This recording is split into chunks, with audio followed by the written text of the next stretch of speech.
Sønderjyske Ishockey-Sport, Lars Poulsen og Martin André, samt Niels Bjerre fra Postadderkraftforeningen. Kim, Claus og Martin overvejer nu en sæt, mine damer og herrer, på intet mindre end 27.460 kroner til Postadderkraftforeningen.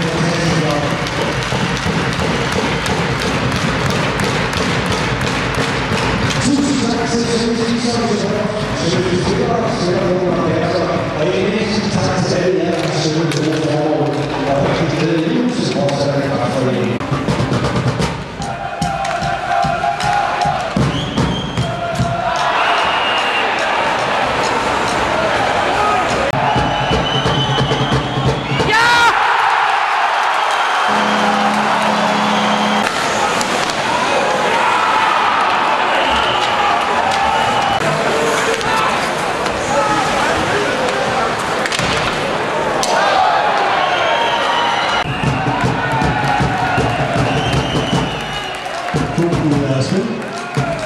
Og så er der 1.350 kroner fra Sydbank til talentarbejdet i Sønderjyske. Tusind tak til Sydbank.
Hello, Daryl, and welcome to Web TV.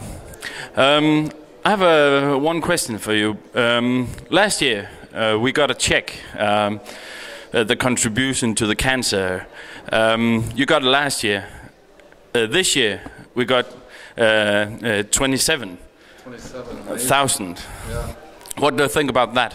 Well, that just shows the great fan support we have here in Boyens. I mean, when the fans get behind something, it's unbelievable. I mean, just look at the game tonight. The fans were loud the whole game, even when we were down. So for them to join us in November, it's been great. You know, all the players have been really happy about that. It sounds good because You've done a lot of things with the jerseys, and we could make an auction about the mustache and that's all the fan club organizing that, and I mean we can't thank them enough for joining us in that. And it's been fun for the players too. We started this 4 years ago. And obviously, it's been growing every year. We didn't expect this, but it's been fun for the players, and we hope the fans have fun with it too. With 27,000, wow, it's pretty amazing. Yeah, it is. One last question: what do you think about the game today? The judges, and because it seems like we could have some more penalties, and they could have 2, and yeah, I think the refs, they're just trying their best, just like the players. So I try to keep my opinions to myself about them. But that was 2 good hockey teams tonight. Both goalies played extremely well, I thought. Came down to a shootout, and we were lucky enough to get the last goal. But no, it was a really good game. Tight checking, lots of chances. I think it was an exciting game it was an exciting game to play, and I hope it was an exciting game to watch. It was. So thank you very much. All right, thank you. Jamen, velkommen til WebTV. I tabte kampen i dag. Hvordan synes du, den forløb? Og specielt måske også tænke på det med, hvordan dommerlinjen blev lagt i dag. Jamen, det bølgede lidt frem og tilbage, og nogle gange udvisning, og nogle gange ikke. Og det er jo til begge hold. Hvordan synes du, det forløb? Jamen, jeg synes, det som altid han er rigtig hård første 10 minutter at komme igennem, og der synes jeg faktisk meget, meget lige kamp, store chancer i begge ender til begge hold, og rigtig god intensitet på banen, og mange gode nærkampe, og hurtigt spil frem og tilbage, så jeg synes faktisk, det var en rigtig god kamp, som du selv siger, der kunne have gået begge veje. Og med hensyn til dommerlinjen, så synes jeg, som du selv siger, meget frem og tilbage. Jeg synes, det er svært at finde ud af, at det er en tidspunkt, så må du spille meget hårdt, og de dømmer ingenting, og så det næste, så tager de måske en lidt halvtønde udvisninger, men altså, sådan er det jo. Ja, det kan være lidt forvirrende en gang imellem, når man tror, at så er der udvisning, og så er der ikke, og det næste spil, så går spillet videre. Og ja, det er ikke altid lige til at finde ud af, men det er ikke det, der afgør kampen der, det synes jeg ikke. Jamen, tak for det. Velkommen. Vi vil godt sige velkommen til sidste web her til Michael Eskesen. Michael, hvad synes du om dagens kamp i dag? Ja, men en tæt kamp. Det var længe siden, at vi har spillet sådan en tæt kamp, synes jeg. Så det var dejligt lige at blive udfordret, og også en fornøjelse, at vi trak det længste strå. Der var mange udfordringer derinde i dag, så det var dejligt. Ja, og en præstation i dag. Hvad har du at sige til den? Du røg i en ny kæde i dag. Ja, det er som så vanligt under middel, ikke? Og der var ikke noget... Der var ikke nogen, der kunne hjælpe. Vi har sagt til Michael. Jeg er dårligt forberedt. Vi tager det lige forfra. Vi tager det lige ny her. Mark, velkommen til SISWeb. Jo, tak. Du er blevet smidt under bussen som den dårligste taber på holdet. Og jeg har lige et enkelt spørgsmål til dig. Hvem er den dårligste til engelsk på holdet? Det er ingen tvivl om, at det er Henrik Nielsen. Hvorfor? Vi havde et eksempel sidste år, hvor mig og Lund og Tømmer sad inde i omklædningsrummet efter en træning, hvor Tømmer så kom ud. Ja, jeg var bare MVP i dag.